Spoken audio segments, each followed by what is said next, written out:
What happens when a prince who walked away from the crown sits across a person who never walks away from a question? The lights are hot, the audience is restless, and the silence before the first question feels heavier than any crown Prince Harry ever wore. Before we dive into this explosive moment, make sure you subscribe to Prime Talk, hit like, and drop a comment right now, because stories like this don't just unfold, they detonate. The camera glides across the studio, catching whispers, shifting feet, a producer mouthing countdown numbers. Prince Harry sits upright, hands folded, jaw tight but composed. The suit is sharp, tailored, royal, but the eyes betray something else. Fatigue. Defensiveness. A man who knows tonight won't be easy. Across from him, Joy Behar leans back slightly, index cards stacked neatly in her lap, glasses perched low enough to look over them when she wants to land a line. She smiles, but it's not warm. It's the kind of smile that says, "I've been doing this longer than you've been dodging questions." The applause fades. The red light blinks on. Joy tilts her head, voice light but pointed. "Prince Harry, welcome. I think a lot of people at home are wondering, how are you doing right now? Because from the outside, it looks complicated." A ripple of laughter from the audience, quickly swallowed by tension. Harry exhales, nodding. "It's been a challenging period, yes. But I'm committed to the work my wife and I are doing. That's always been the focus." Joy raises an eyebrow. "The work. Interesting choice of words." She shuffles a card. "Let's start there. Archewell. Your foundation. Reports of high turnover. Senior staff leaving. Some say it's not just normal transition, it's a pattern. What's going on?" The room tightens. Harry shifts in his seat, the faintest pause before he answers. Organizations evolve. People move on. That happens everywhere. Joy leans forward now. "Sure. But 11 publicists, Harry. 11. Most people don't go through that many dentists in a lifetime." The audience gasps, then laughs, then quiets again. Harry's smile is polite, practiced. Public relations is a demanding field. We're recalibrating how we communicate our mission. Recalibrating, Joy repeats, tasting the word. Because some of those former staffers say they felt unheard. Overworked. That the leadership structure kept changing. A flicker crosses Harry's face, annoyance, maybe hurt. "I don't recognize that characterization." Joy doesn't miss it. "You don't recognize it. But they lived it." A murmur rolls through the crowd. Harry straightens. "Look, when you build something new, especially under intense public scrutiny, there are growing pains." Joy nods slowly. Growing pains usually don't involve the entire skeleton. The audience reacts again, louder this time. Harry chuckles once, tight. "With respect, Joy, a lot of what's reported is speculation." "Is it?" Joy counters. "Because when leadership reorganizes, when communications teams keep leaving, people start asking if the problem is the structure or the people at the top." The words hang there. Harry blinks, jaw flexing. Somewhere backstage, a producer winces. Harry answers carefully. "We hold ourselves to high standards. Not everyone thrives in that environment." Joy's eyes narrow, just a touch. "That sounds like, if you can't keep up, that's on you." A beat. Harry's voice drops. "It sounds like accountability." The audience splits, some applause, some uneasy silence. Joy glances to the side, then back. "Accountability. Let's talk about perception. Because beyond Archewell, there's the royal family. You've spoken openly about tension, estrangement, and yet, every new controversy seems to widen that gap. Do you ever worry that the constant public battles are hurting your credibility?" Harry's shoulders stiffen. This is closer to the bone. "I worry about the truth being distorted," he says. "For decades, my family lived inside an institution that controls narratives. Speaking out wasn't easy, but it was necessary." Joy tilts her head again. Necessary for healing, or necessary for headlines? A collective intake of breath. Harry's eyes flash. "For survival." The word lands hard. Joy softens her tone, but not her point. "Survival from what, Harry?" The public sees a prince who left privilege, yes, but also someone who keeps revisiting the pain. The interviews, the books, the lawsuits. At what point does telling your story become reliving it? Harry looks down for a moment, fingers interlacing tighter. When you've been silent your whole life, speaking feels loud. But silence nearly destroyed me. The audience quiets, genuinely listening now. Joy nods. "I respect that. I do. But here's the tension. People want transparency, yet every time there's a staffing shakeup or PR crisis, answers feel vague. Doesn't that undercut the message? Harry looks up, meeting her gaze. Transparency doesn't mean exposing every internal decision. It means staying true to values. And are those values being tested right now? Joy asks. Harry pauses. This time, the silence stretches longer. You can almost hear the cameras humming. Yes, he says finally. They are. The admission sends a low murmur through the crowd. Joy sits back, letting it breathe. Because to many Americans watching tonight, this isn't just about royalty. It's about leadership, about owning mistakes, about whether stepping away from the crown was an escape or the start of something harder. Harry nods slowly, eyes glassy but steady. It was the start of responsibility. The camera pulls out, capturing both of them in frame, two worlds colliding. The prince who walked away, the host who won't let him walk around the questions. And as the audience applauds, uncertain whether they've witnessed a defense or a crack in the armor, one thing is clear. This conversation is far from over. The applause fades, but the tension doesn't. It clings to the air like humidity before a storm. Prince Harry shifts slightly, adjusting his cuff, a small, almost unconscious gesture that betrays nerves beneath the polished exterior. Joy Behar watches him closely, not with hostility, but with the practiced curiosity of someone who knows when a subject is starting to feel cornered. The audience senses it too. This is no longer a friendly interview. This is an interrogation wrapped in wit. Joy taps her cards once against the table.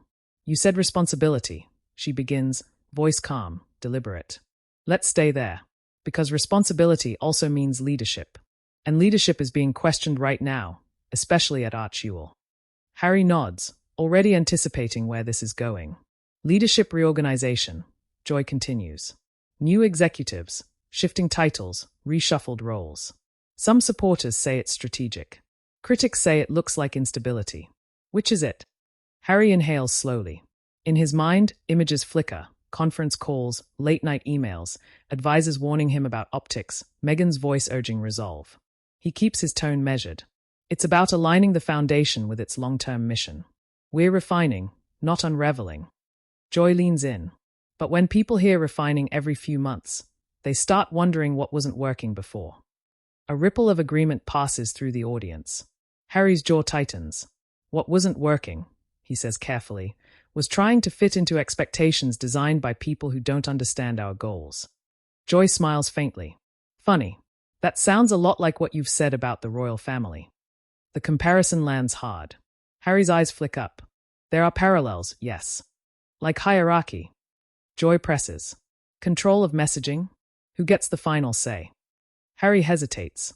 It's a fraction of a second, but it's enough. Cameras zoom slightly closer. I learned from my past, he says. But I didn't escape one system just to recreate another. Joy doesn't interrupt. She lets the silence do the work. So why, she asks gently, do so many former staffers describe an environment where decisions change suddenly and communication feels closed? The word hangs there. Closed. For a man who built his public identity on openness, it stings. Harry's voice drops. Because not every conversation belongs in a press release. A few claps from the crowd, but they are hesitant. Joy nods. True. But secrecy is exactly what you accused the palace of. The audience murmurs louder now. Someone in the back whispers, "Oof." Harry straightens, a hint of frustration breaking through. There's a difference between privacy and control. We're entitled to the first. Joy lifts a finger. And your staff? Were they? The question hits like a jab. Harry swallows. We respected them, he says. But respect doesn't always mean agreement. Joy sits back, studying him. Here's what fascinates people, Harry. You left the monarchy to escape what you described as a toxic system. Yet every time there's a new controversy, another publicist gone, another internal shakeup, people wonder if the toxicity followed you. A collective gasp, then silence. Harry's eyes harden, not with anger, but with something closer to pain. That's unfair. Joy's tone softens, but her words don't. Is it inaccurate? Harry pauses. This time, his hands unclasp, palms resting flat on his knees, grounding himself. Trauma doesn't disappear when you change zip codes, he says quietly. You carry it. And sometimes, yes, it affects how you lead. The audience leans in, captivated. Joy nods slowly. That's honest. Harry looks up at her. But it doesn't mean we're failing. It means we're learning in public. In public, Joy repeats. Which brings us to PR. A groan of anticipation ripples through the room. 11 publicists. Joy says again, almost incredulous. That's not learning. That's churn. At what point do you stop blaming the narrative and start questioning the messenger, or the message? Harry exhales sharply through his nose. When you're one of the most scrutinized people on Earth, the margin for error shrinks. Not everyone is prepared for that. Joy arches an eyebrow. But you chose that spotlight when you left. Harry meets her gaze. I chose freedom. The spotlight followed. The audience reacts, some applause, some skeptical murmurs. Joy folds her hands. Let's talk about public perception in America. Many people admired you for walking away. Others feel fatigue. They say, another interview. Another revelation. Do you worry you're losing them? Harry's voice is steady, but there's a tremor underneath. I worry about losing myself if I stop speaking. Joy nods, empathy flickering across her face. But leadership also means knowing when silence is powerful. Harry considers that. The studio feels suspended in time. Silence, he says slowly, was the weapon used against my mother. The room stills completely. Joy's expression changes, less challenger now, more listener. I won't go silent, Harry continues. Even if it costs me popularity. The audience erupts into applause, louder, more unified this time. Joy waits for it to die down. But what about reconciliation? She asks. With your family, with the public, with the people who worked for you and left feeling burned. Is there room for repay? Harry's eyes flicker with something like longing. I hope so. But hope isn't a plan, Joy says softly. Harry nods. Then maybe this is the planning stage. The camera cuts to the audience, some nodding, some shaking their heads, all engaged. Social media is already buzzing. Hashtags are forming in real time. Clips are being cut before the interview even ends. Joy glances at the clock, then back at Harry. We're going to take a short break, she says. But when we come back, I want to talk about consequences. Not intentions. Consequences. Harry exhales, bracing himself. As the lights dim slightly and the audience claps, the sense is unmistakable. The hardest questions are still ahead, and whatever armor Prince Harry walked in wearing, it's starting to show stress fractures. The studio lights brighten again, sharper this time, as if the room itself has decided there will be no shadows left to hide in. The applause rolls in on cue, but it feels thinner, more cautious. Everyone knows what's coming next. Prince Harry takes a sip of water, his fingers lingering on the glass just a second too long. Joy Behar adjusts her glasses and exhales, not as a break, but as a signal.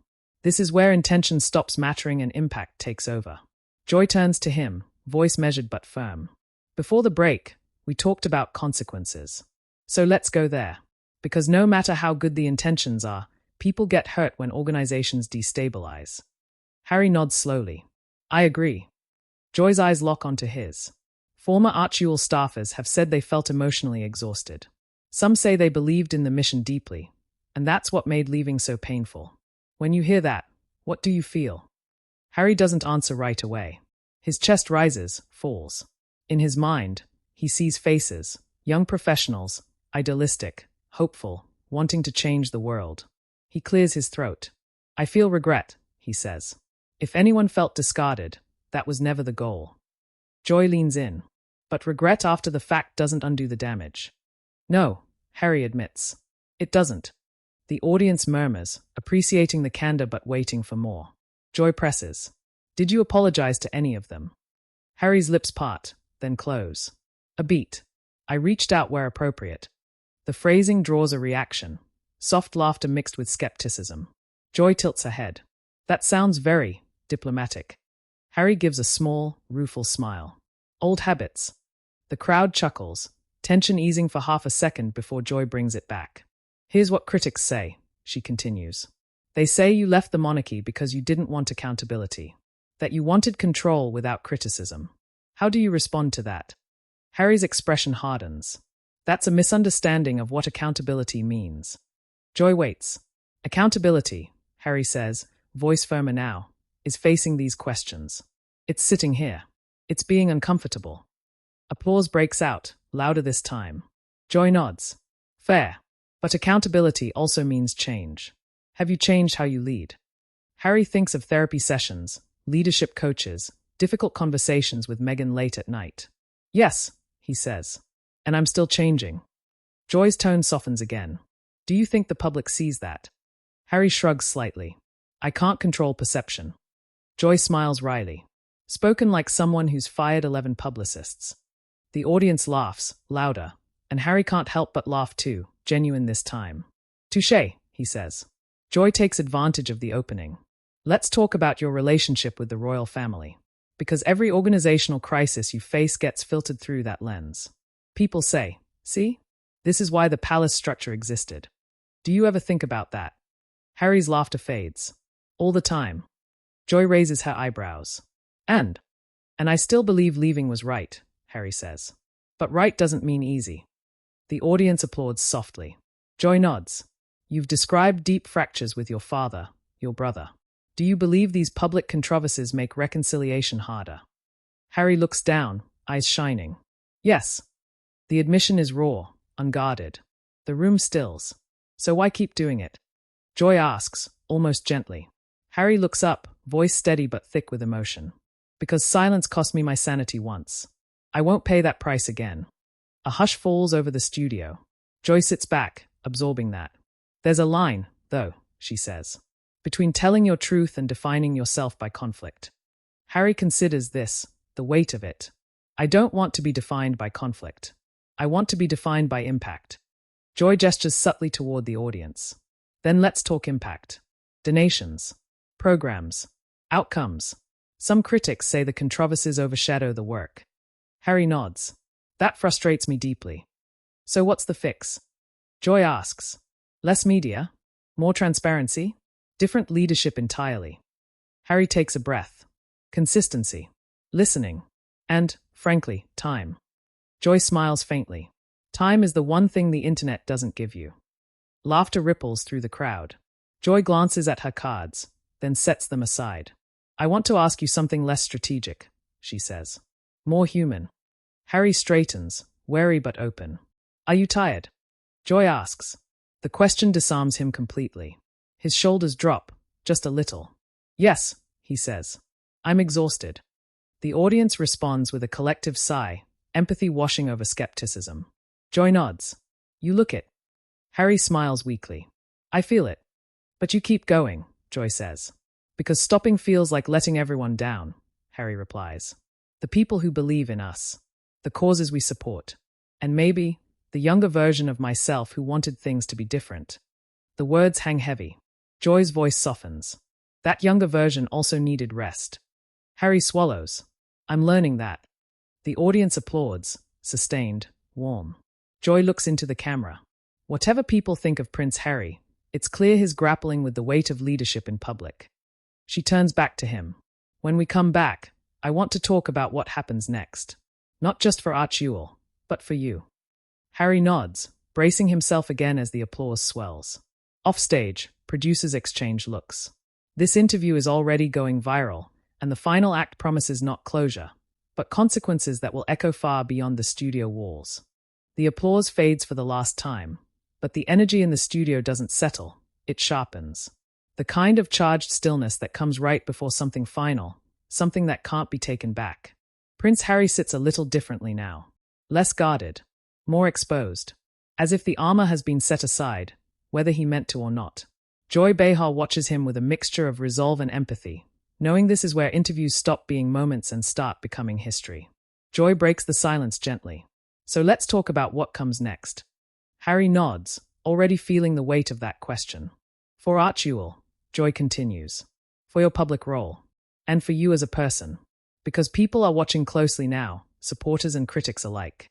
Harry exhales, slow and deliberate. What comes next is stability, he says. Or at least, that's the goal. Joy raises an eyebrow. How? By simplifying, Harry replies. Clear leadership. Clear communication. Less reacting, more planning. Joy leans forward. Does that mean fewer interviews like this? A beat. The audience leans in. Harry smiles faintly. It might mean fewer. But not none. Joy nods. Because you believe your voice still matters. Yes, Harry says without hesitation. But I'm also learning when to let the work speak. Joy gestures toward him. That's a shift. It has to be, Harry says. I can't keep living in constant response mode. The audience applauds, measured, thoughtful. Joy's tone firms slightly. Some people watching tonight feel sympathy. Others feel frustration. They say, at what point does he move on? What do you say to them? Harry looks straight ahead, not at Joy, not at the cameras, but somewhere beyond them. Moving on doesn't mean forgetting, he says.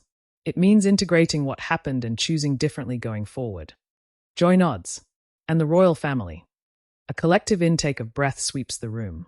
Harry's jaw tightens, but his voice remains calm. That door isn't closed. Joy waits. But it's not something I can force, Harry continues.